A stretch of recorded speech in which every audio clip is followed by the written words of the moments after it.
พิ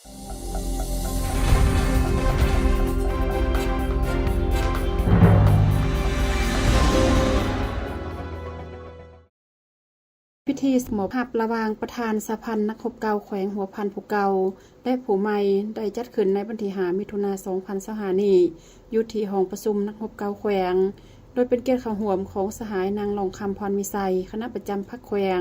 หัวหน้าคณะจัดตั้งแขวงมีบรรดาแผนกการที่เกี่ยวของอมขังแขวงพร้อมโดยประธานสภานักรบเก่าผู้เก่าและผู้ใหม่ตลอดหอด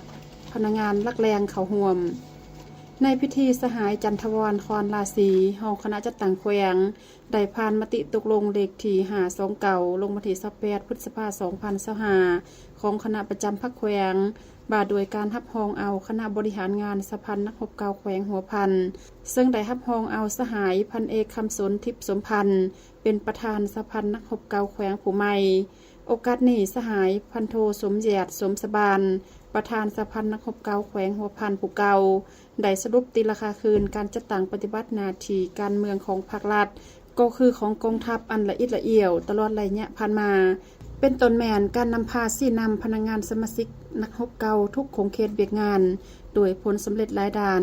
พนักงานลักแรงแต่ละสหายได้มีแนวคิดลักมันอุ่นเอียนทุนเทียง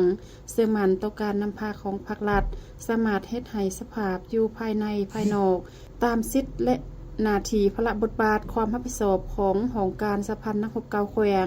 มีความสงบโดยพื้นฐานพร้อมนี้ยังได้ลงนามเซ็นบทบันทึกมอบรับหน้าที่ระหว่างสหายพันโทสมเกียรติสมสบานประธานสภานักรบเก่าแขวงหัวพันผู้เก่าและสหายพันเอกคำสนทิพย์สมพันธ์ประธานสภานักรบเก่าแขวงผู้ใหม่อย่างเป็นทางการพร้อมด้วยภาคส่วนที่เกี่ยวข้องเข้าร่วมเป็นสักขีพยานนำในตอนท้ายสหายนางรองคำพรมีไซคณะประจำพรรคแขวงหัวหน้าคณะจัดตั้งแขวงหัวพันได้แสดงความย่องย่อสมเสยต่อประธานสภานักรบเก่าแขวงผู้เก่าที่ได้เอาใจใส่เฮ็ดสำเร็จหน้าที่การเมืองที่ภาครัฐตามที่ได้มอบหมายและได้เรียกร้องให้ประธานสภานักรบเก่าผู้ใหม่ยกสูงนำใจรับผิดชอบต่อหน้าที่การเมืองของตนตามการมอบหมายเพิ่มทวีความสามัคคีภายในให้เป็นปึกแผ่นเป็นเจ้าการในการนำพาซี่นำพนักงานนักรบของตนเฮ็ดหน้าที่ป้องกันศาสตร์ป้องกันความสงบทั่วปวงชนรอบด้านติดพันกับการเอาใจใส่ปฏิบัติตามหลักการรวมศูนย์ประชาธิปไตยเฮ็ดเบียกเป็นโมฆะ